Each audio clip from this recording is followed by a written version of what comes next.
Yeah, so this one. If we're looking at the perimeter, what I would first do is add on all the lengths you know. You know this is 3, you know this is 7, you know this is 3, this is 7, this is 3, this is 7.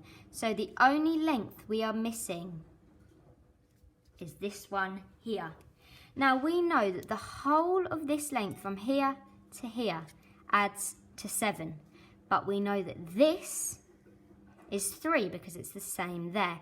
So therefore we do 7, take away 3 to give us 4. So that length there must be 4.